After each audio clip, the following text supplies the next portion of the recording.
Bapak Ibu sekalian, selamat malam. Teman-teman mahasiswa, selamat malam.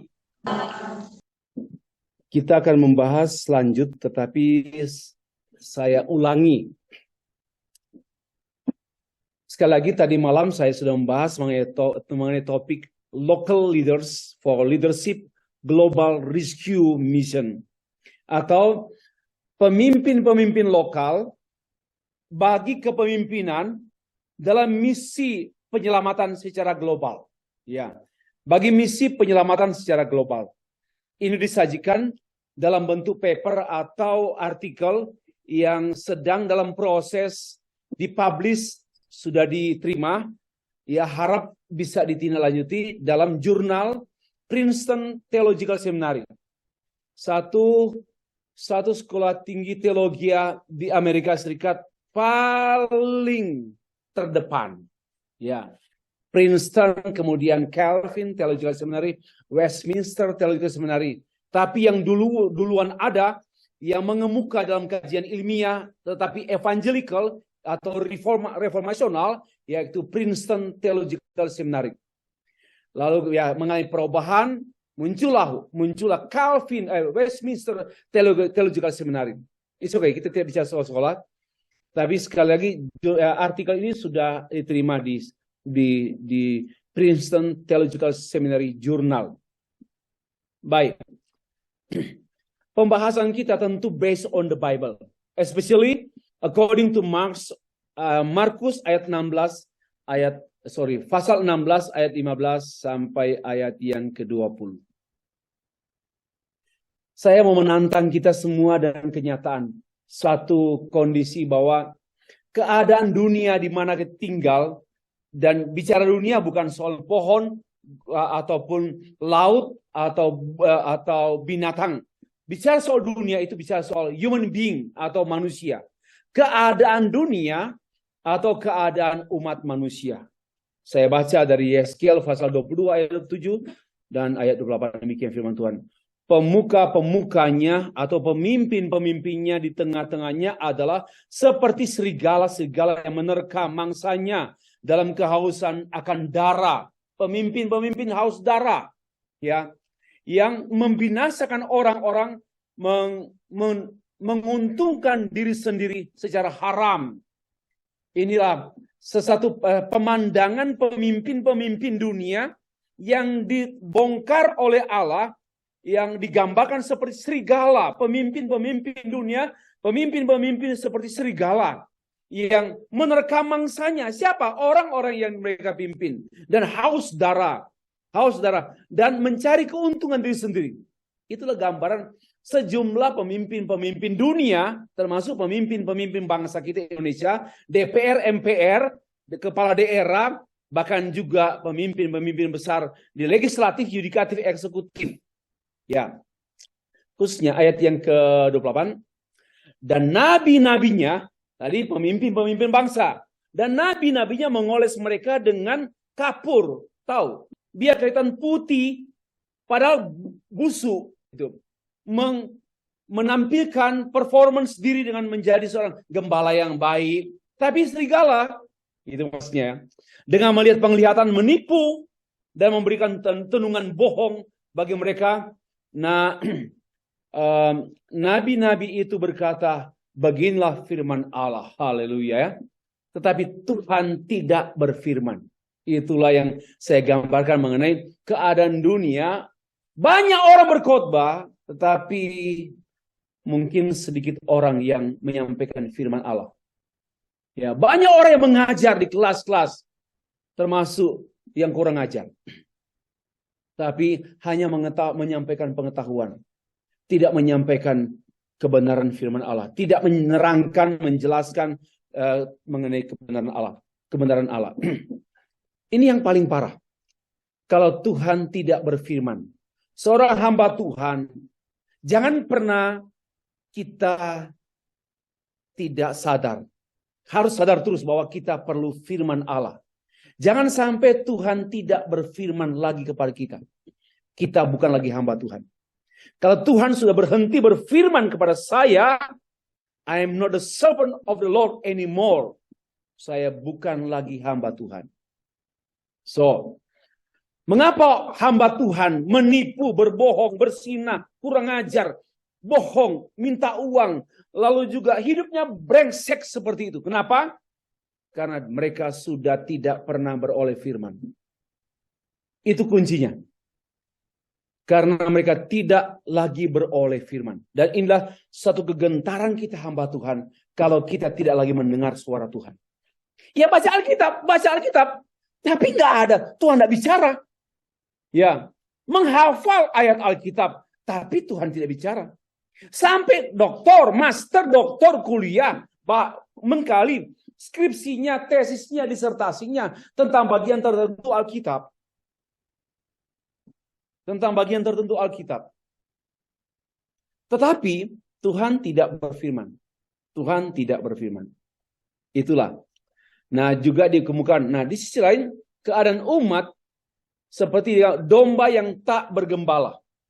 Jadi, melihat orang banyak itu tergelah hati Yesus oleh belas kasihan kepada mereka, karena mereka lelah dan terlantar seperti domba yang tidak bergembala. Saya sudah berkali-kali menegaskan bahwa banyak pemimpin, tapi tidak berperan sebagai gembala. Dunia tidak memerlukan pemimpin. Dunia memerlukan pemimpin gembala. Ini penting untuk diingat. Terlalu banyak pemimpin, tapi serigala. Terlalu sedikit gembala-gembala. Ya, seperti Yesus adalah the shepherd, gembala. The great shepherd, gembala agung. Nah, kalau begitu, seperti apa kondisi dunia? Kasihan sekali. Domba tak bergembala. Kalau domba tak bergembala, apa artinya? Binasa. Domba tidak bisa pulang ke kandang sendirian. Dia perlu dituntun keluar dan masuk ke kandang dituntun. So no shepherd, tidak ada gembala. Domba tercerai-berai. Dan kalau dia lost, hilang, that's why mengapa kita mengatakan domba yang hilang. Enggak ada ayam yang hilang. Kalau ada ayam yang hilang, pasti dicuri tetangga. Tapi memang ayam tidak pernah hilang. Tidak pernah hilang sendiri. Tapi dicuri. Tapi domba sangat mungkin hilang sendiri. Kenapa? Domba, dia tidak bisa keluar sendiri. Dan dia tidak bisa kembali sendiri. Memerlukan gembala. Itu penting. Saudara, apa terjadi kalau domba tanpa gembala? Binasa. Diterkam binatang buas. Nah, iblis bekerja melalui para pemimpin. Pemimpin lokal, global, melalui kelompok-kelompok atau golongan-golongan atau bangsa atau kerajaan yang jahat-jahat. Ya, mereka sangat berkuasa karena ekonominya kuat, budayanya mendominasi budaya dunia, dan politiknya juga sangat kuat, partai-partai politik. Ya, di dunia ini juga ada partai politik alat setan yang menolak agama, sekarang memimpin beberapa negara di dunia ini. Didominasi oleh partai politik. Partai itu diantaranya partai komunis.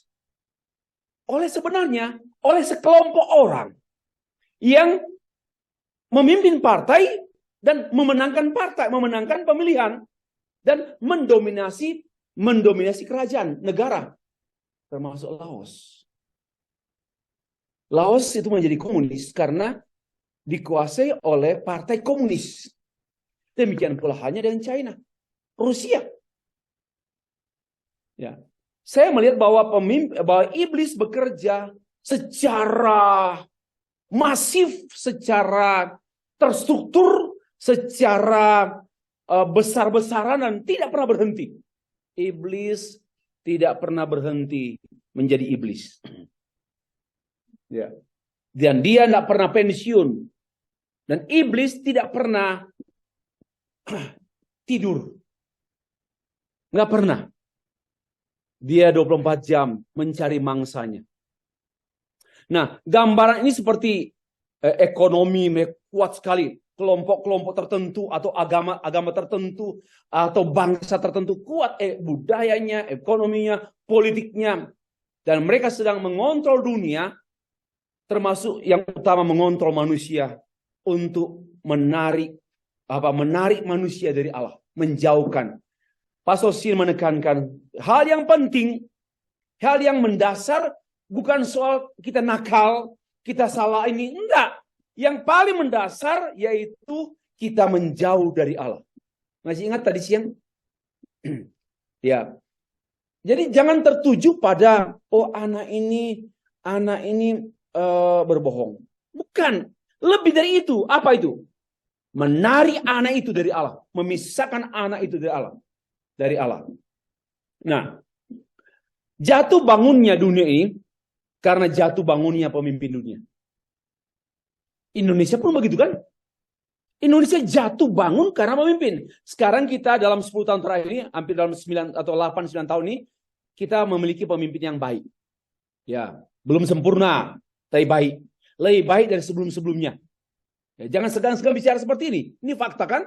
Dan kita punya referensi juga. Hamba Tuhan harus berani, tapi jangan berani bodoh. Harus punya alasan yang kuat. Ya, supaya nggak ditembak orang. Ya, jatuh bangunnya dunia ini karena mulai Hitler. Kan dunia ini pernah hancur oleh kejahatan Hitler.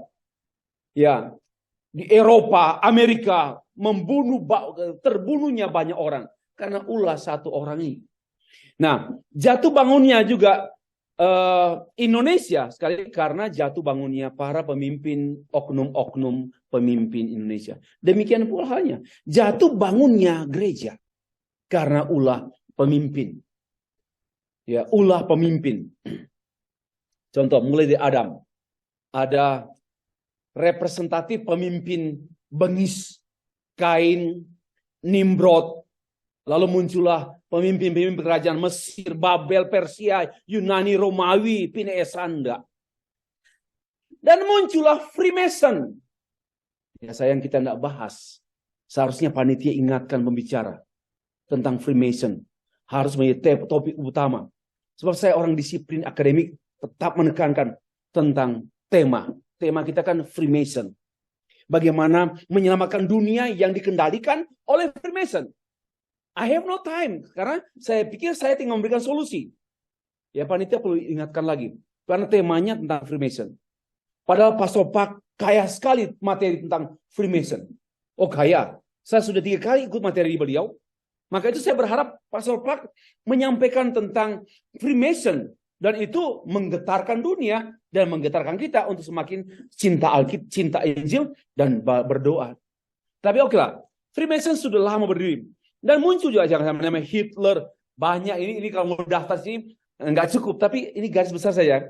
Kain, Nimrod, Mesir, lalu bangsa-bangsa. Dan sampai ke Persia, Yunani, Romawi, Alexander Agung, dan seterusnya. Dan di antaranya Freemason. Dan juga Hitler, Jerman, yang membantai orang. Ini benar-benar musuh kemanusiaan. Saddam Hussein, Osama Bin Laden, Amerika, Rusia, China today.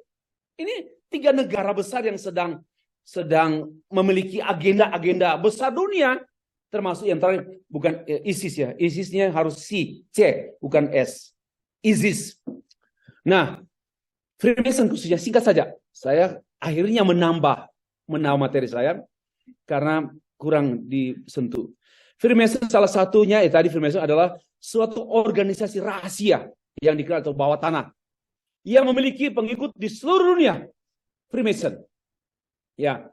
Teman-teman bisa buat Google, langsung aja kan Freemason. Muncul semua, termasuk di Indonesia pernah ada. Organisasi ini sudah lama berdiri.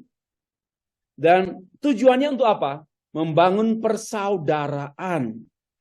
Dan membangun pengertian yang sama. Ya, kebebasan berpikir. Ini masih secara umum tujuan pokok Freemason di beberapa negara yakni menghapus semua agama. Menghapus sistem keluarga. Menjadikan manusia di seluruh dunia ini dalam satu kesatuan. Ya, dan pernahkah teman-teman mendengar mengenai satu peradaban menjadi kan sama dengan Babel kan?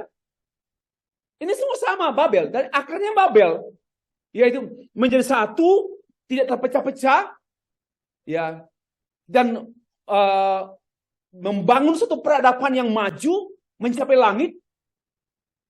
Itu yang terjadi. Dan itu Babel. Dan juga muncul pada era-era selanjutnya. Kan Mesir juga membangun. Romawi kan juga membangun, tapi kolaps. Karena memang manusia. Apa yang dibangun manusia itu pasti kolaps, pasti hancur. Nah sekarang kalau Amerika cukup lama membangun satu menara, mengontrol dunia, menjadi jagoan koboi di dunia. Kita sudah tahu itu, bukan rahasia.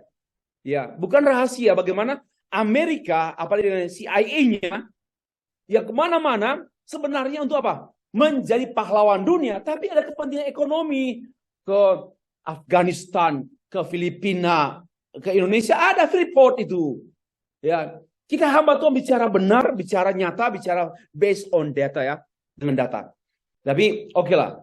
Jadi coba ya Freeport memperkaya Amerika. Saya sudah tulis tahun 2008, buku saya tebal begini. Lempar anjing pasti. Ya, saya bongkar mengenai kejahatan, tapi itu karena oknum-oknum memperkaya diri di Jakarta yang mempunyai link langsung dengan bisnis Amerika, yang memperkaya sehingga rakyatnya pun Papua mana maju, mundur, melorot, merosot. Kalau melorot itu celana melorot. Kenapa? Karena ini permainan oknum-oknum tertentu. Boleh jadi ini. Nah, mereka Freemason dipercaya bertanggung jawab atas terjadinya 3 revolusi, yakni revolusi Prancis, revolusi Amerika, revolusi industri di Inggris. Freemason juga dianggap ikut bertanggung jawab dengan pecahnya Perang Dunia Pertama. Bahkan hasil penelitian mengapa presiden-presiden hebat dunia mati. Ini semua merupakan rekayasa daripada kelompok elit ini, orang-orang pandai, orang-orang kaya, orang-orang berkuasa, bersatu menjadi satu keluarga, tapi dengan agenda-agenda menguasai dunia. Freemason juga ternyata ada di Indonesia. Organisasi bawah tanah ini telah berkembang jauh sebelum Indonesia merdeka. Bisa buat Google, langsung muncul fotonya, siapa tokoh-tokohnya, ada bukunya. Ada buku Freemason di Indonesia. Mereka itu tidak terekspos karena memang senyap, underground di bawah tanah. Apakah mereka sudah tidak ada? Masih ada. Dan itu baru salah satu namanya Freemason. Masih ada lagi kelompok-kelompok yang gigi taringnya kuat, ekonomi, politik, budaya di dunia. Ya, itu yang kita sekarang hidup di. Jadi saya pernah khotbah atau pernah seminar, kita ini seperti manusia kecil dan kita berada di pertarungan antara raksasa. Sama juga kan? Pertarungan antara Putin dengan NATO. Dengan NATO. Negara besar yang kejepitlah Ukraina. Dan itu permainan dunia. Ya. Tapi kalau melihat di balik semua ini adalah dalam kerangka kerja iblis. Dan memang dia tidak akan pernah menang. Hanya memang sangat mengganggu. Ya, saya pikir, selain Freemason masih ada lagi kelompok yang jahat yang sedang berkonspirasi untuk menguasai dunia ini demi mewujudkan agenda mereka. Siapa yang dapat menghadapi kelompok jahat, ya kelihatan baik ya, pasti mereka kelihatan baik. Ya. Mereka bukanlah kelompok bergigi taring. Tapi mereka sangat jahat untuk menguasai dunia. Saya tidak langsung mengaitkannya dengan 666. Terlalu gampang kita mengkaitkan. Buktinya hal ini dikait-kaitkan sejak 90 tahun yang lalu. Enggak juga terkait-kait. Ya, jangan terlalu cepat. Siapa yang dapat menghadapi kelompok yang jahat seperti ini? Tentara? Spionase? Tidak. Buktinya, waktu Saddam Hussein dibunuh oleh CIA dan Amerika, muncul si Saddam yang lain. Nggak pernah berhenti. Ya, nggak pernah berhenti. Malah klimaksnya dengan ISIS. Jadi upaya manusia menghadapi kejahatan dalam rekayasa iblis itu hanya mematikan 1, menumbuhkan 1000. Pemimpin lokal yang kepemimpinannya global melalui pemberitaan Injil, mereka lah yang bisa menyelesaikan masalah ini. Hanya dunia ini bergantung sepenuhnya kepada pemberita Injil. keyakinan saya, kejahatan oknum kelompok-kelompok yang dengan rekayasa mereka mendominasi dunia di segala bidang hanya dapat diatasi oleh pribadi dan komunitas pemberita Injil. Efesus pasal 4 ayat 11 dan 12. Dan ialah yang memberikan pada baik rasul-rasul maupun nabi-nabi, baik pemberita-pemberita Injil maupun gembala-gembala dan pengajar-pengajar yang saya sebut local leaders, untuk memperlengkapi orang-orang kudus bagi pembangunan tubuh Kristus. Markus pasal 16 ayat 15 sampai 16. Ini tulisan Markus, tapi ini firman Allah ke dalam inspirasi Roh Kudus. Lalu ia berkata pada mereka, pergilah ke seluruh dunia atau global leadership. Go! Untuk apa? Pimpinlah dunia. Gembalakanlah dunia. Ya, kalau Henry pergi ke seluruh dunia, untuk apa? Pimpin dunia. Bagaimana cara memimpin dunia? Beritakan Injil. Bagi saya, cara memimpin dunia secara substansi, proclaiming the gospel. Ya, kalau hanya memimpin secara administrasi, secara administrasi, boleh ini, batas presiden begini, itu administratif. Tapi hamba Tuhan adalah pemimpin sesungguhnya dunia ini. Dengar baik-baik. Pemimpin sesungguhnya dunia ini adalah orang-orang yang memberitakan Injil. Beritakanlah Injil kepada segala makhluk. Siapa yang percaya akan dan dibaptis akan diselamatkan, tetapi siapa yang tidak percaya akan dihukum. Tujuan pembahasan saya ini untuk mendeklarasikan alasan yang mendasar atau mutlak why para pemimpin gereja lokal terlibat dalam kepemimpinan misi global. Saya sebut global leadership, melalui memberdayakan semua jemaat bagi pemberitaan Injil kepada bangsa-bangsa sesuai dengan kehendak utama Allah dan tujuan akhir yang ditetapkan oleh Allah. Tadi malam saya sudah jelaskan bahwa kalau kita hidup hanya demi tujuan hidup saya, betapa malangnya kita yang tinggal bukan di kota Malang. Ya, malang banget tuh. Hidup hanya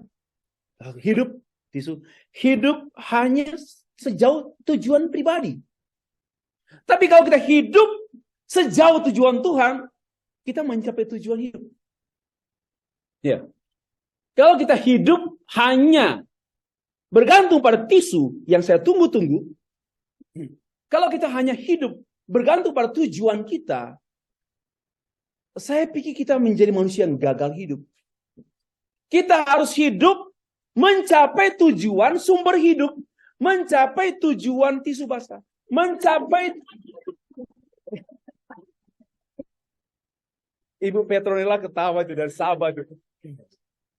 Ya, mencapai tujuan pencipta kita dan tujuan penebus kita. Jangan mengikuti tujuan mertua.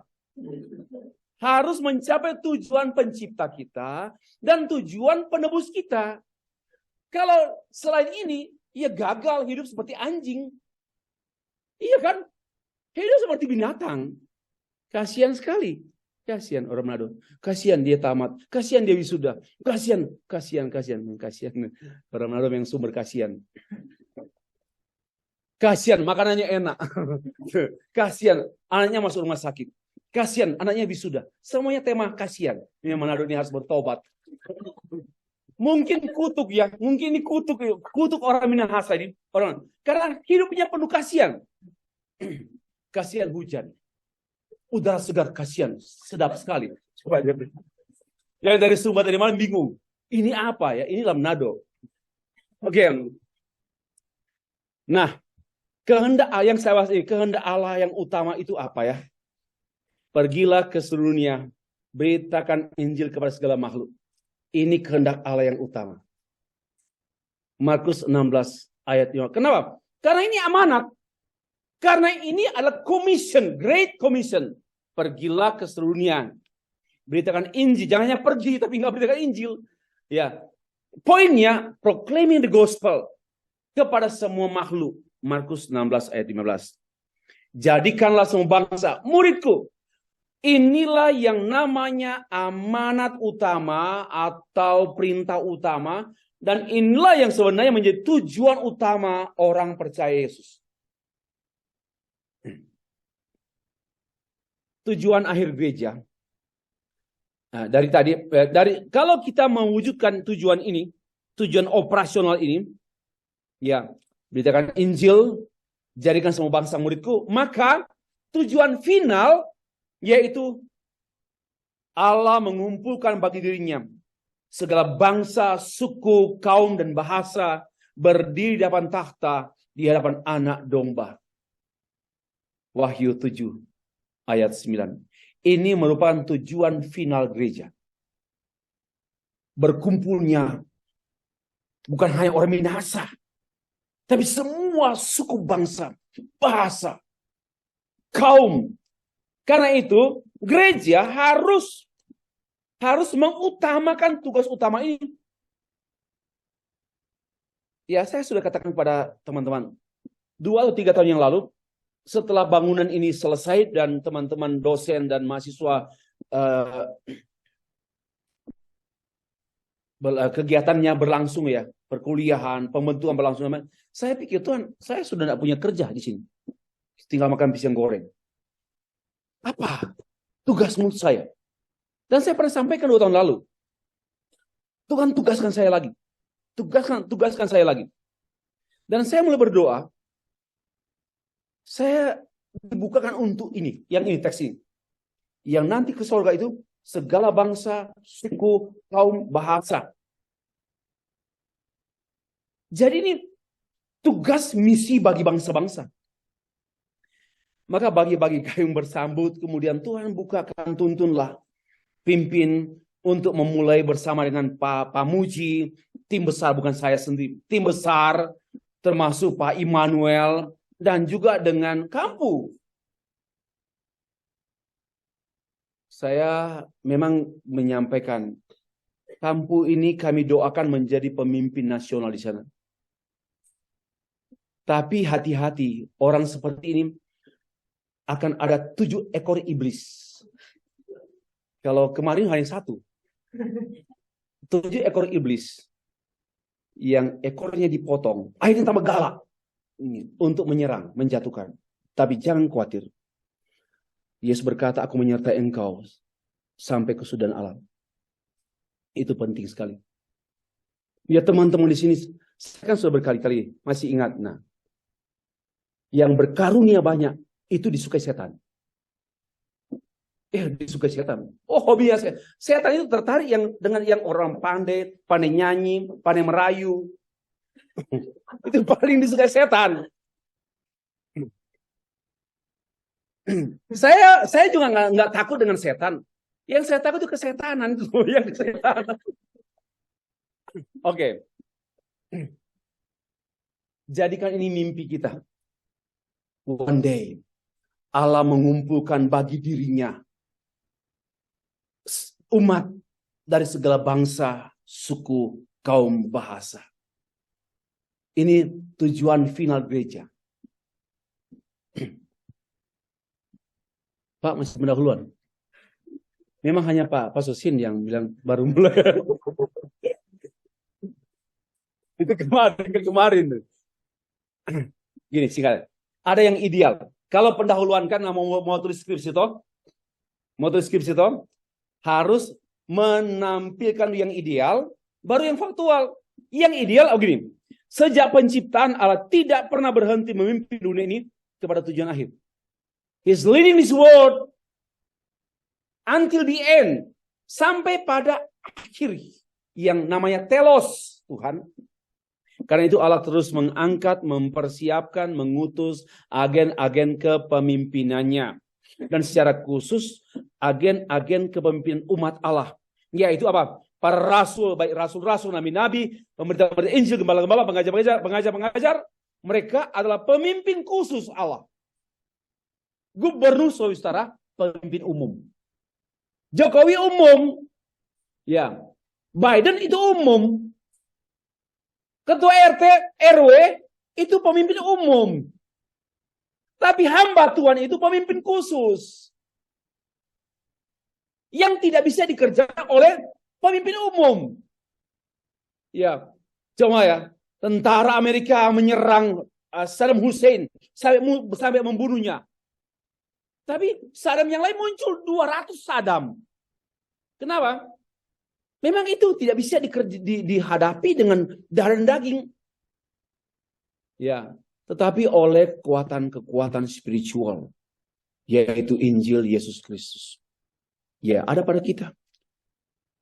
Nah, pemimpin lokal, rasul, nabi, pemberita dan sebagainya tadi itu adalah pemimpin-pemimpin yang menurut saya melampaui organisasi dan geografi. Local, even though they are local leaders like apostle, prophets, pemberita Injil, gembala, pengajar, tapi mereka adalah global. Bangsa-bangsa, mereka tidak terikat oleh organisasi. Sayangnya kenyataannya banyak gereja, banyak pemimpin gereja hanya membatasi diri pada pelokalisasian. Ya, hanya menjadi pemimpin organisasi. Hebat sekali organisasinya. Tapi mohon maaf, sama saja menolak yang khusus. Bagaimana memimpin bangsa-bangsa? Dunia ini hanya dengan satu cara, yaitu memimpin dunia ini hanya dengan cara memberitakan Injil. Karena itu saya menegaskan, tanpa pemberitaan Injil tidak ada kepemimpinan. Ini ilmu. No proclaiming the gospel, no leadership. Even though many leaders, ya, sekalipun banyak pemimpin, tetapi pemimpin yang tidak proclaiming the gospel, they are not leaders. Ya, nasib bangsa-bangsa saya sudah bahas tadi. Coba kalau dunia ini sangat-sangat bergantung pada Injil dan saudara dan saya. Ya, 15 mahasiswa di Laos sekarang. Ya, 15 orang. Mereka sedang ditunggu-tunggu oleh bangsa-bangsa. Dan teman-teman juga sedang ditunggu oleh bangsa-bangsa. Supaya berkumpul di hadapan Allah. Dari segala kaum, bangsa, bahasa. Menghadap takhta anak domba Allah. Kalau hanya jadi gubernur, tujuannya apa? Menghadap takhta siapa? Gak ada. Tapi kalau gubernur, bupati, wali kota yang hidup oleh Injil, oh ini sempurna. Ya, saya nggak anti gubernur, bupati, wali kota. Ya, mereka hanya pemimpin umum. Tapi mereka bisa menjadi pemimpin khusus kalau mereka benar-benar menjadi alat Injil Tuhan di tengah-tengah kepemimpinan mereka. Tujuan akhir Allah dalam dunia ini hanya mungkin dicapai oleh pemberitaan Injil. Listen to me. Tujuan Allah dalam dunia ini hanya mungkin tercapai dan dicapai melalui pemberitaan Injil. Mari kita ambil bagian dalam tujuan Allah. Ya, mari kita ambil bagian dalam tujuan Allah. Untuk apa? Finishing task. Menyelesaikan tugas. Sekali lagi, tidak pernah ada pencapaian tujuan Allah tanpa proclaiming the gospel. Mau science, teknologi, biar maju seperti beberapa negara Arab yang hebat sekali bangunannya, teknologinya. Setan bisa buat kemajuan, tapi setan tidak pernah memimpin pada tujuan. Hanya kemajuan demi kehancuran. Listen. Mereka mencoba membuat kemajuan, tetapi kemajuan demi kehancuran. Itulah yang terjadi. Dan kita tidak melawan itu. Kita berjuang dalam garis tujuan Tuhan. Yaitu, dan tujuan Tuhan ini hanya mungkin tercapai melalui pengajaran pemberitaan Injil. Di luar itu, nothing. Sinting. Gak ada lagi. Hanya beritakan Injil. Maka saya sangat bersyukur dalam perjuangan studi teologi, seketat apapun, saya semakin kerasukan Injil. Itu penting daripada kerusakan. Ya, ini penting. Tahun 2012, saya memimpin satu perguruan tinggi di Jawa Timur. Dan saya sudah studi 2-3 kali program doktor, 2 kali waktu itu. 2-3 kali. Tapi saya bersyukur karena waktu itu dalam perenungan pribadi saya membaca Lukas pasal 19 ayat 10. Dan itu teks itu membekas sekali. The Son of Man came to seek to the lost and save the lost. Anak manusia datang untuk mencari dan menyelamatkan hilang. Ya. Si anak Stefri ini cari apa? Cari yang dicari Tuhan? Atau cari yang dicari pencari? Wah, itu menampar saya. Dan di situ saya mulai berubah lagi. Khotbah saya apologetika penginjilan, penginjilan. Itu terus. Dan kemudian tahun 2016, Tuhan pertama 16-17 bertemu dengan Pak Sosin. Semakin lagi diperkuat. Api Injil semakin kuat membara. Until now. Ya, so sekalipun kita seperti kampung adalah orang yang Tuhan siapkan menjadi watchtower di Laos, menjadi watchtower di Kambodia, Burma, Thailand. Tentu kita jangan sembrono hidup. Harus hati-hati. Dan harus menjaga hubungan dengan Tuhan. Tapi ingat, Tuhan serta kita. Kita kan tidak mampu bertahan. Ya, kan ini bukan peperangan darah dan daging. Tapi Tuhan menyertai kita. Saya tahu saya juga siapa saya. Bisa bertahan. Bukan saya bertahan. Saya dipertahankan Tuhan. Itu anugerah. Kalau saya mempertahankan diri sendiri, itu Allahu a'lam. Dan impossible and impotent. Tak mungkin lah. Oke, kita harus mencapai tujuan Allah. Tujuan akhir Allah. Sekali lagi saya mau tekankan. Tujuan akhir Allah dengan dunia ini hanya tercapai oleh pemberitaan Injil. Ya, untuk keempat kali. Tujuan akhir Allah dalam dunia ini hanya tercapai melalui pemberitaan Injil. Bukan konseling, bukan main bimpong, bukan apa. Hanya melalui pemberitaan Injil. Tapi konseling penting demi pemberitaan Injil. Semua yang kita perjuangkan ini, teman-teman, bapak, ibu, dan sebagainya. Apapun yang kita kerjakan ini demi pemberitaan Injil, dan pemberitaan Injil demi tujuan. Mengapa harus STH? Mengapa harus MTH? Demi pemberitaan Injil. Ya. Mengapa harus ketua? Demi pemberitaan Injil. Mengapa berakit-rakit ke hulu, bersenang-senang kemudian? Pepatah itu. Oke. Yang nyata. Tadi yang ideal, sekarang yang nyata. Yang nyata itu pasti historically, pasti sejarah. Banyak pemimpin bertentangan dengan tujuan akhir Allah. Ya. Contoh, maka itu saya garis bawahi sifat ya. Babelisasi PL sama dengan Yerusalemisasi. Belum pernah dengar toh?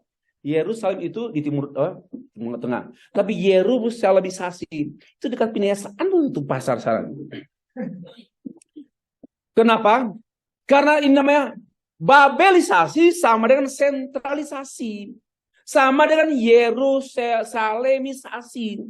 Kenapa? Tidak mau keluar ke bangsa-bangsa. Hanya mengurus gereja di sini, situ, sampai mati. Mengapa gereja Minahasa ini? Ya, menyedihkan. Karena berhenti mengutus misionaris. Dulu Minahasa ini pengirim misionaris ke Sumatera, ke Kupang, ke Kalimantan. Coba telusurilah sejarahnya. Saya menemukan penginjil-penginjil Minahasa. Banyak ke daerah-daerah. Sekarang egois, hanya bangun Babelisasi, Yerusalemisasi, Pinaesaanisasi. Kesel saya. Ya, ini namanya pemberontakan pemimpin. Ya, Hendra, semua satria, jangan mikir hanya Papua, jangan mikir tak laut. Biarlah itu orang-orang laut. Pikirkanlah ini, pikiran yang dikehendaki itu untuk bangsa-bangsa. Saya kan bawa beban juga dari Afrika. Pak Sefri, tolong ya sebelum bawa pulang ke Indonesia, bawa mahasiswa di sini, di Guinea Bissau. Please, bawa, utus, bawa berat. Ya kan? Ini sama dengan lokalisasi jabatan gereja, globalisasi organisasi gereja, homogenisasi ibadah program gereja, serta sentralisasi warga gereja, popularisasi pemimpin gereja, dan semuanya ini bahaya yang sama.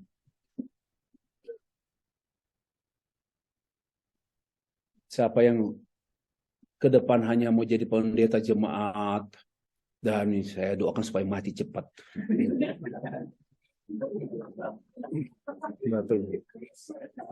Mati cepat aja. Hanya mikir gereja sendiri dan seterusnya. Tidak bertambah juga, hanya bertambah karena anak cucunya juga banyak, produksinya produktif, banyak jemaatnya. Gereja ini sakit. Jangan senang dengan gereja seperti ini, sakit. Ya. Muntaber mungkin. Ya, karena ini bagi saya, ini yang namanya lokalisasi, globalisasi, dan globalisasi, homogenisasi, sentralisasi, popularisasi, imunisasi, nggak termasuk. Ya. Ini semua bertentangan dengan tujuan Tuhan. Dengar baik-baik. Semua sasi-sasi ini bertentangan dengan tujuan Tuhan. Tujuan Tuhan apa? Mengumpulkan satu umat dari segala bangsa, suku, bahasa, dan kaum berdiri di hadapan tahta anak domba Allah. Maka semua yang sasi-sasi ini bertentangan dengan tujuan Tuhan. Itu historisnya. Nah, contoh, ini sudah nyata. Saya percepat ya. Robert Schullers mendirikan Crystal Cathedral di church di Los Angeles. Akhirnya hancur. Saya ya sedih melihat langsung soalnya. Yodo, saya sebutkan Full Gospel, ini masuk penjara. Masih banyak lagi, masih banyak. Lihat aja di tulisan saya. Masih banyak di Los Angeles, di Surabaya, di Medan, di Solo. Banyak sekali. Di Singapura juga masuk penjara tuh pendeta itu. Kenapa? Memperkaya diri dengan persembahan jemaat saja. Harusnya misi bangsa-bangsa itu loh. Pokoknya. Kalau tidak keluar, pasti hancur. Ya, harus keluar. Ini saya sudah sebut tadi malamnya. Gereja-gereja mega church di Indonesia. Ya, saya tidak mengatakan jelek. Tapi bahaya. Bahayanya membangun menara Babel. Bahayanya apa? Homogenisasi. Bahayanya apa? Sentralisasi. Bahayanya apa? Babelisasi. Babilo gitu ya. Dan tidak ada informasi banyak. Oke. Gereja-gereja seperti ini hampir saya nggak dengar aktif dalam pengutusan misionaris. Apa artinya? Gereja ini sakit. Atau sedang tertidur. Atau lebih cepat, lebih tercocok mati.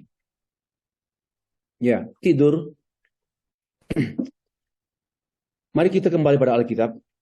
Dalam Alkitab kita mengetahui bahwa Yesus Kristus terus memimpin kita gerejanya melalui pemberitaan Injil. Yesus Kristus pun terus memimpin dunia ini melalui kita utusannya. Memimpin dunia ini melalui pemberitaan Injil.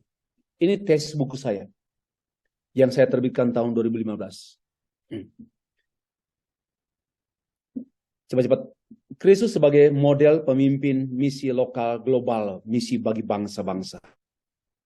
Kepemimpinan lokal atau global lokal adalah kepemimpinan yang ditanam pada konteks lokal,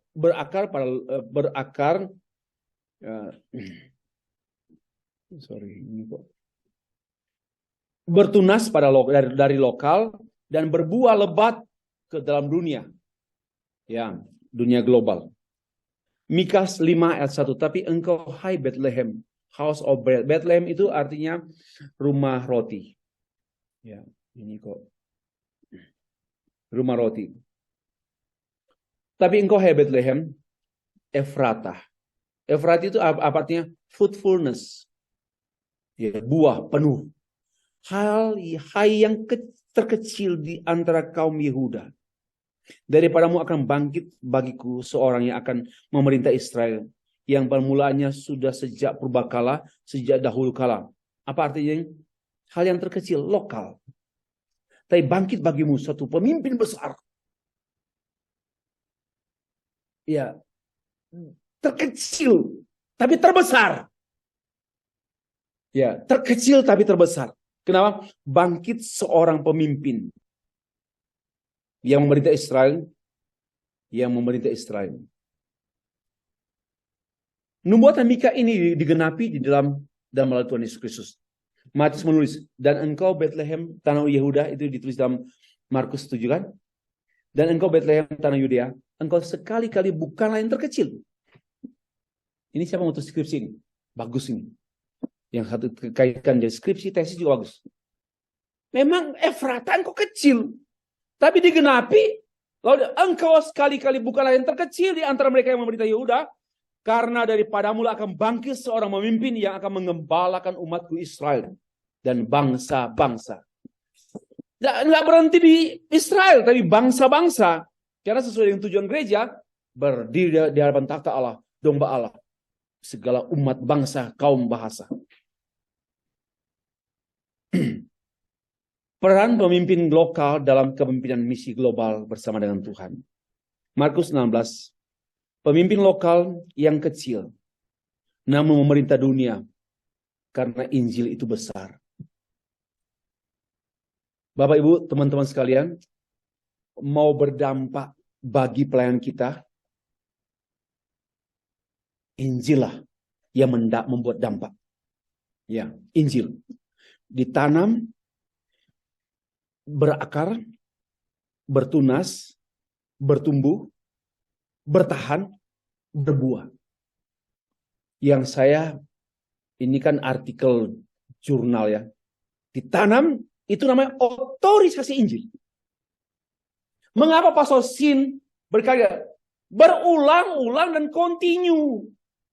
Ini namanya otorisasi Injil. Oh sini, bukan di sini. Ini planted.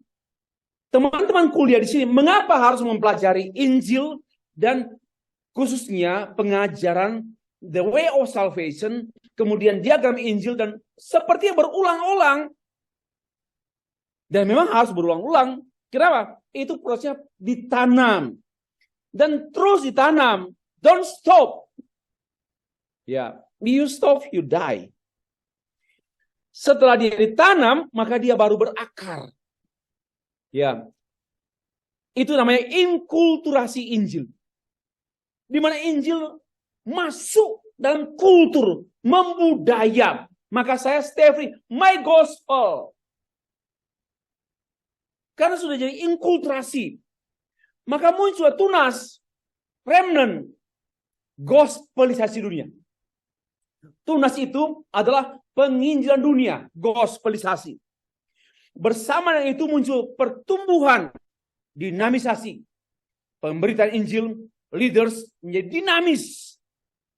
Dan bertahan karena ada jaminan. Serta berbuah dalam arti globalisasi Injil. Satu, cepat-cepat ya. Tinggal berapa menit.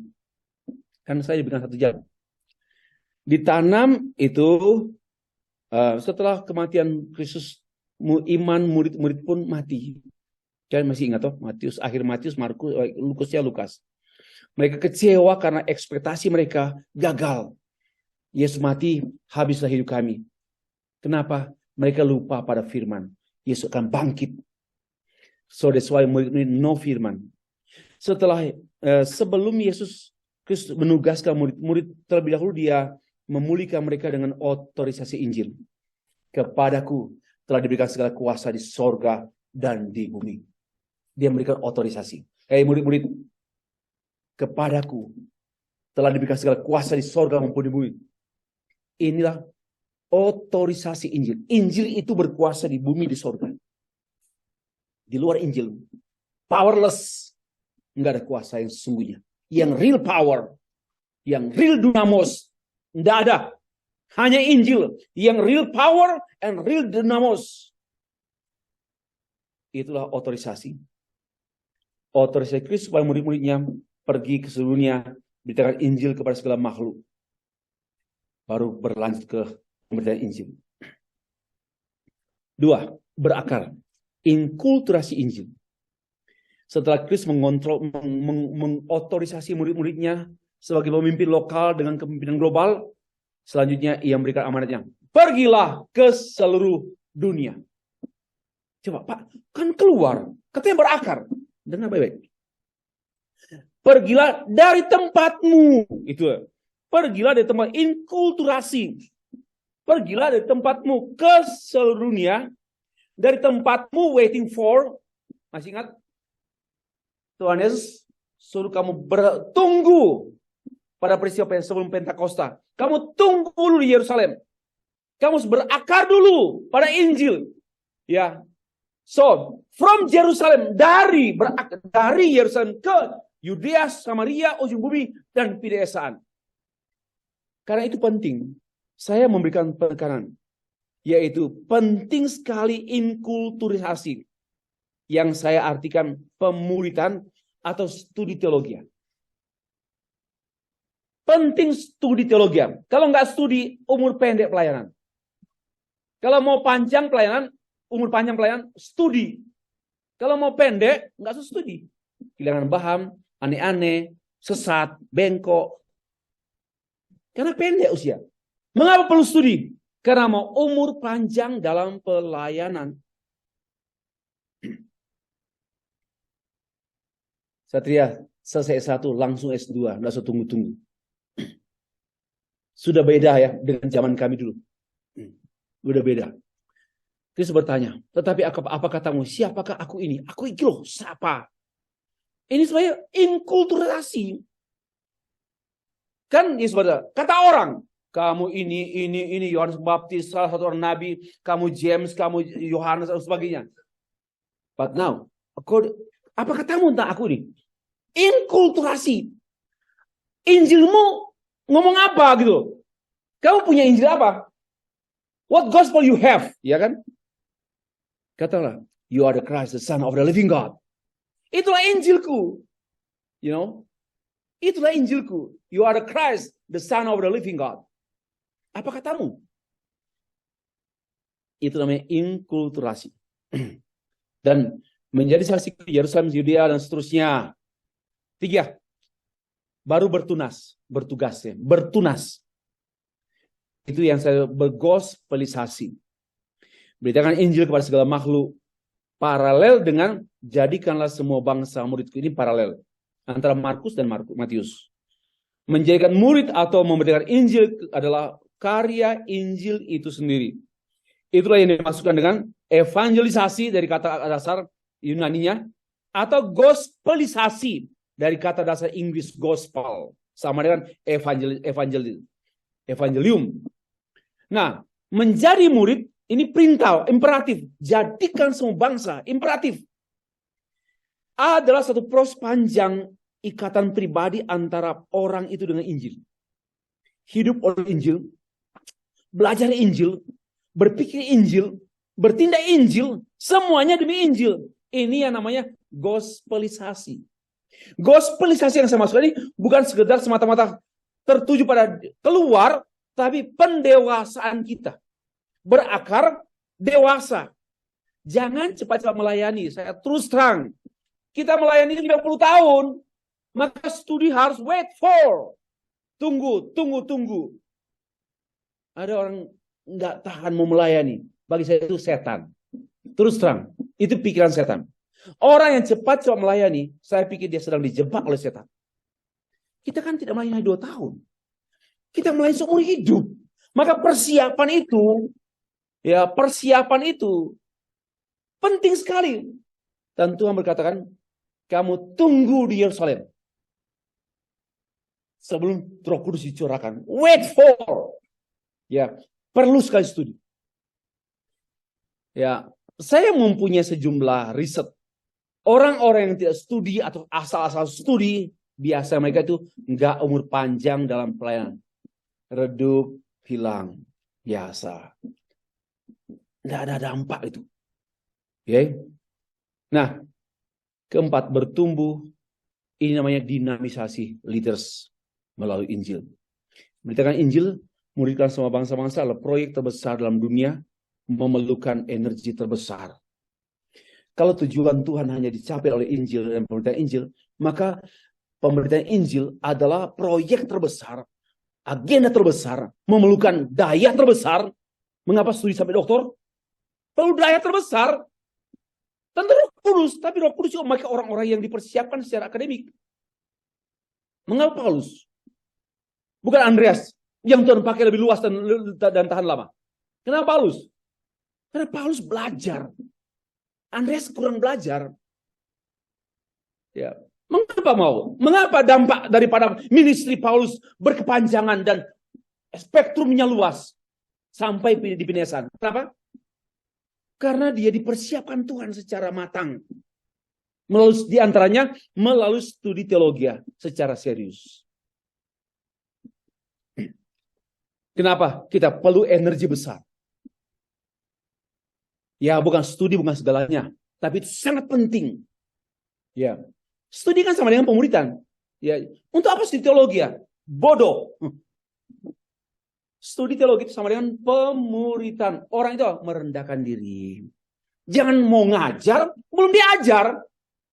Ya, kalau ada orang berkata, kita nggak usah, kita perlu Roh Kudus saja. Baca Alkitab, itu beritakan saja. Ini bagi saya orang-orang bodoh. Dan biasanya mereka tidak bertahan lama. Kenapa? More than that, kita harus mempertanggungjawabkan berita kita. Kan Alkitab kan perlu digali. Bukan hanya baca, amin, pulanglah. Perlu dijelaskan. Untuk menjelaskan itu, perlu disiplin tinggi mengerti teks Alkitab. Yunani, Ibrani, Latin, Jerman sekalipun dipelajari. Memang demikian. Itu namanya menjadi responsible pastor or missionary. Nah, Injil itu yang membuat orang percaya bertumbuh dan mendinamiskan penginjilan. Jadi nggak dibuat-buat kata Pastor Sin. Ya memang kita nggak usah dibuat-buat. Dengan sendirinya, Injil itu yang membuat orang diinjili melalui kita. Ya, kalau penginjilan itu program, itu menyedihkan sekali. Evangelism is not program, but it's more than program. Penginjilan bukan program, dan gereja-gereja ini menyedihkan sekali. Program penginjilan gereja, biaya ini kampungan betul gitu loh. Ini tugas utama, kok program? Seluruh tugas gereja harusnya Injil, penginjilan, termasuk pastoral, konseling, pendidikan, demi pemberitaan Injil. Kalau hanya pastoral demi, tidak ada arti itu. Harus demi. Mari berjuang studi doktoral. Di antara kita ada 9 dosen yang sedang studi doktoral. Mari berjuang studi doktoral. Demi apa? Demi Injil. Ya.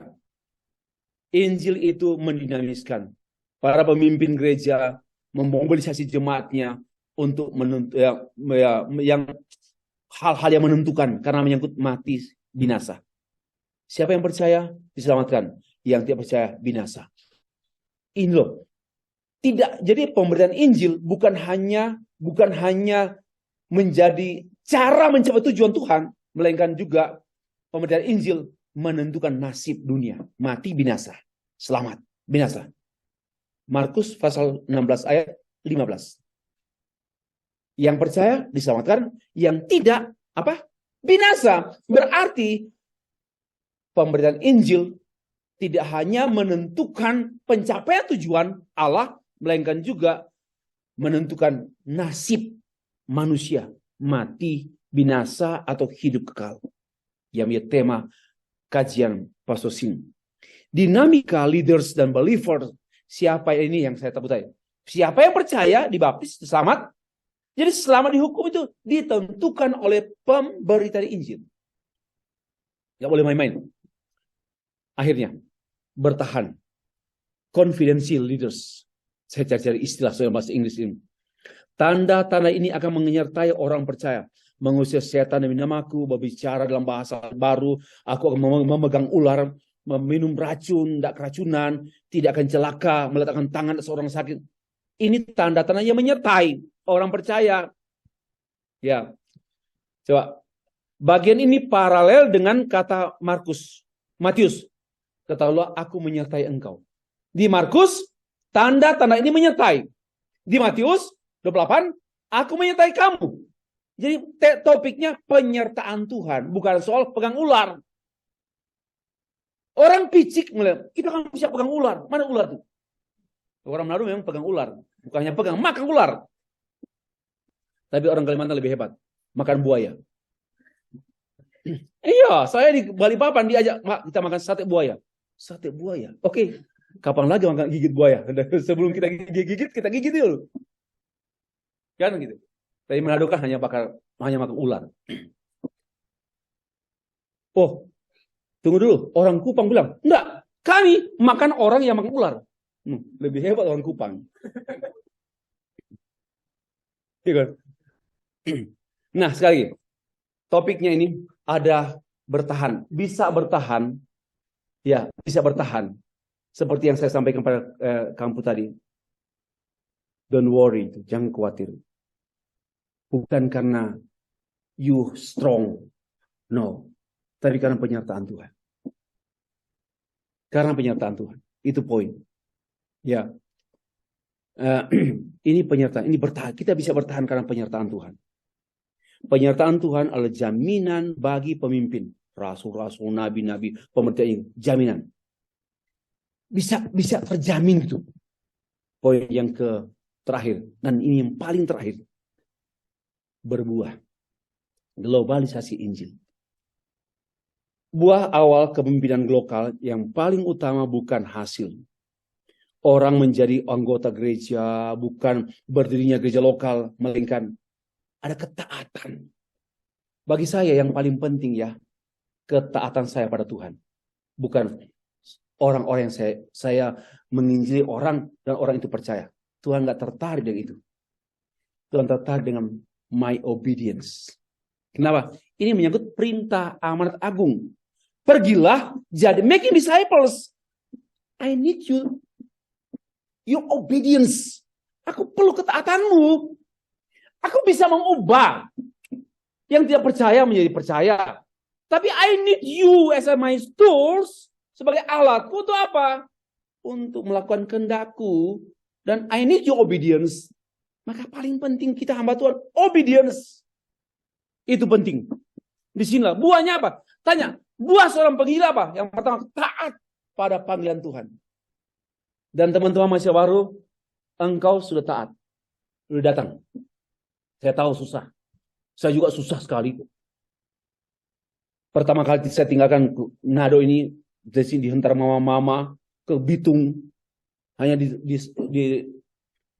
dikasih shals biru oleh mamaku. Tahu mamaku? Mamaku Shirley. Ya. Dan penuh susah tinggalkan di sini, pergi dengan dunia asing. Turun di Surabaya, langsung disambut oleh pengemis. Oh, banyak sekali. Berat hidup itu dengan sih. Tapi susah, saya pernah tidak punya uang selama hampir 1 tahun lebih. Saya kan sudah cerita. Kalau mungkin saya lebih banyak menderita dalam studi S1.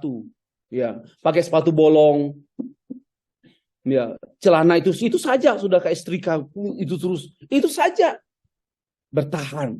Dan saya tidak pernah minta uang pada mama saya. Sekalipun saya miskin. Kirim uang, kirim. Enggak. Kami sudah diajar. Jangan pernah minta. Depend on God. Even though you are poor. Engkau miskin. Depend on God. Dan itu cara-cara Tuhan siap. Orang-orang seperti ini dipersiapkan Tuhan. Kalau semuanya nggak bergantung pada Tuhan. Asal bisa calling. Bisa WA. Bisa apa semua. Minta maaf. Saudara, tanda-tanda saudara nggak dipakai Tuhan. Tanda-tanda saudara nggak dipakai. Nah, perlu ketaatan. Amanat misi terbesar, the Great Commission, dan amanat kasih terbesar, the Great Commandments, menuntut ketaatan terbesar dari kasih yang terbesar. Whole heart, whole mind, whole strength, and whole soul. Menuntut ketaatan, kesetiaan, dan kasih yang terbesar. Kalau Tuhan tanya, Apa kasih-Mu yang terbesar untukku? Kata Tuhan. Tinggal ke mama papa? Sudah mulai malam hari nggak tidur di antara mama papa? Kecil sekali itu. Apa kasih terbesar engkau pada Tuhan? Aku tinggalkan. Ya, kalau saya orang miskin, nggak ada yang saya tinggalkan. Saya tidak merendahkan orang tua saya. Nggak ada. Karena terlalu tak terbayangkan. Ya, apa kasih terbesar kita pada Tuhan? Untuk tugas terbesar kita. Saya harap kita menjawab malam hari. Ya, saya tahu. Saya tidak mau besar-besarkan kamu ya. Enggak, sama semua teman-teman. Hanya kami punya kisah sendiri. Dia belajar bahasa Indonesia, baru 6 bulan lancar gitu loh. Nggak tahu. Ke Laos, misionaris, baru setahun lancar. Sebedia gitu. Nggak tahu nih mujizat apa. Mungkin karena komunis. Tapi kesannya gini. Saya waktu ke Jakarta, dia yang welcome. Dia mau ajak terus ngomong. Ngomong patah-patah kok ajak ngomong saya. Tapi kesan pertama saya dialah Allah Tuhan untuk misi di Laos. Maka muncullah sekolah Laos gitu. Ya, bukan karena dia, tentu bukan karena dia. Kalau saya sebut-sebut begini, kenapa? Karena visanya juga belum keluar gitu loh. Doakan gitu loh. Doakan. Oke ya. Kasih terbesar apa teman-teman untuk Tuhan? Saya pikirkan. Saya pikir saya perlu tambah satu sesi, satu poinnya. Ini sudah cukup ya. Karena itu semua usaha kita untuk yang kasih kita terbesar, apakah usaha pastoral, konseling, leadership, manajemen, pendidikan, diakonia, koinonia, itu semua yang sudah dikhianati oleh gereja-gereja sekarang ini. Diakonia berdiri sendiri, koinonia, pendidikan, ya, apalagi berdiri sendiri. Dan ada jemaat yang mati karena koinonia. Diakonia. Sebenarnya diakonia, koinonia, marturia, semua itu demi pemberitaan, demi globalisasi Injil. Ini hilang selama berabad-abad kali pemikiran seperti ini. Hilang. Ya, saya katakan nih, gereja-gereja di Manado ini, Binasa ini, mengikuti kebodohan Belanda. Ia menetapkan tugas gereja hanya 3. Apa? Tugas gereja 3. Apa? Apa? 1. Apa? Bersaksi, itu yang ketiga. Yang kedua, bersekutu. Yang ini, lalu diakonia. Hanya itu kan? Itu kebodohan gereja Eropa gitu loh. Kebodohan. Seharusnya ada didaskalia. Harusnya ada apa? Ya. Dan semua ini semestinya semua ini demi tujuan tertinggi Tuhan. Tujuan akhir Tuhan. Mengumpulkan bagi dirinya umat. Dengan cara apa? Beritakan Injil. Ya. Gereja-gereja dunia telah dikacaukan oleh teologi Belanda yang mengklasifikasi tugas gereja, fungsi gereja. Ini saja. Tugas gereja tidak utuh. Maka muncul komisi anak, komisi PI.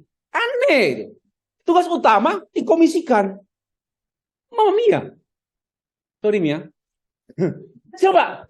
Sama kau ini. Kalau tugas utama, jangan komisi, jangan departemen. Itu berarti satu dong. Semua energi gereja demi pemberitaan Injil. Semua persembahan gereja demi pemberitaan Injil. Semua persembahan gereja demi pemberitaan Injil. Demikian semestinya. Melenceng, akhirnya gereja suam-suam dan menyedihkan. Tinggal dikubur aja. Begitu juga dengan istilah para teolog gereja. Selama ini menganggap Efesus 4 ayat 11 dan 12 itu rasul-rasul, nabi, penginjil, gembala adalah jabatan gerejawi. Sorry, Rasul Paulus tidak bicara jabatan gereja. Hapus ya. Saya tidak mau Bapak Ibu teman-teman sekalian. Jabatan gereja apa? Tidak ada. Ini bicara fungsi gereja, bukan jabatan gereja. Saya marah terhadap kebohongan. Dan gereja kok nggak sadar berabad-abad. Rasul-rasul, nabi-nabi, gembala, penginjil bukan official gereja, jabatan gereja, tapi fungsi gereja seutuhnya. Fungsi gereja. Akibatnya selama beberapa abad gereja berkelahi memperebutkan jabatan kan? Rasul, nabi, penginjil dan pengajar, peran fungsi seutuhnya. Ya, misalnya perintisan Injil, pengabaran Injil, pengembalaan Injil, pengajaran Injil, pemulihan Injil. Semuanya temanya Injil. My main theme of my life ya, ministry, gospel. Harusnya begitu. Ini saya coret-coret lah di artikel. Penutup. Konklusi dan komitmen. Tuhan menghendaki kita mentaati semua kehendak-Nya. Namun demi kehendak-Nya yang utama. Dan ini kalimat yang perlu dicerna ya. Banyak kehendak Tuhan. Menolong orang, menyeberangkan seorang nenek dari satu sudut jalan ke sudut yang lain. Itu baik, itu kehendak Tuhan. Mencuci pakaian istri itu kehendak Tuhan. Jangan istri orang lain. Mencuci pakaian istri yang juga saling membantu lah. Itu kehendak Tuhan. Ya. Tapi bukan kehendak yang utama gitu loh. Kehendak yang utama apa? Beritakan Injil. Studi teologi itu kehendak Tuhan atau tidak? Kehendak Tuhan, tapi bukan yang utama. Yang utama apa? Studi teologi. Demi apa? Demi beritakan Injil. Itu poinnya. Ya, Tuhan menghendaki kita dan namun demi ketaatan yang utama. Kehendak yang utama bersesuaian dengan tujuan utamanya, yaitu mengumpulkan baginya semua bangsa, kaum, bahasa. Berarti apa? Berarti kehendak utamanya ini tujuan, yaitu misi pemberian Injil kepada bangsa-bangsa. Mestinya menjadi ketaatan, energi yang utama orang percaya. Para pemimpin gereja, fungsi seutuhnya rasul, nabi, penginjil, gembala, pengajar, sesuai dengan utuhnya Injil. Injil jangan dipilah-pilah oleh jabatan. Injil itu utuh dengan fungsi utuh gereja. Ya, contoh. Saya ambil contoh. Pak Yulianus pernah menjadi gembala di Ambon. Sekarang pengajar. Tapi juga menjadi penggembala mahasiswa. Dan penginjil. Jadi 5 tugas, 5 fungsi ini ada pada satu pribadi. Mungkin kalau masih mahasiswa atau newcomer, pendatang baru, mungkin baru 1-2 ya. Tapi setelah dewasa, lama dalam ladang muncul. Pastilah. Ya, Ibu Dani contoh ya. Dulu nggak mau ditabiskan jadi pendeta. Dulu nggak mau. Saya mau. Ibu Dani yang saya mau. Dulu. Tapi oke. Sekarang mengajar. Ditugas. Dan sekarang sama-sama di misionaris. Ya mungkin awal-awal begitu. Maka itu jangan memenjarakan diri sendiri. Saya pendeta seumur hidup saja. Jaga gembala. Jaga gereja. Mati hidup. Mati-matian di gereja. Itu suara setan. Harus buka Alkitab sesuai dengan firman Tuhan. Tuhan, tolonglah kami semua untuk taat dan setia kepada kehendak-Mu yang utama. Amin.